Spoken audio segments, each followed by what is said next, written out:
Second DB25 multi data.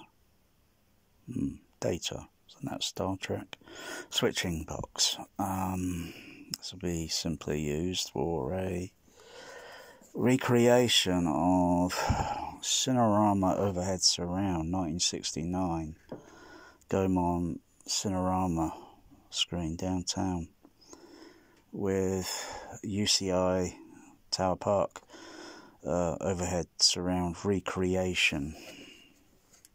So I'll take the common, I guess it is common, or is it uncommon? I think it might be uncommon. Yeah, the Atmos. Yeah, the Atmos.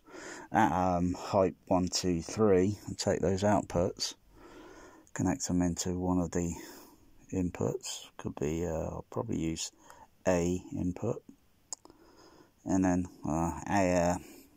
the output here in the middle. That then will connect back into the system here. Very complicated, very technical, and well, I should be able to should be able to start calibrating, adjusting, because it's got to be specifically adjusted very carefully. I should be able to duplicate, recreate, mimic the Cinerama overhead surround and the UCI overhead surround, theoretically. So there's the other one that's used for main switchings between the Denon over to any of the auxiliary input on the Sony SDDS up here. Not that one there. That one there, that's the main, that's the second one. And through CP200 or CP750.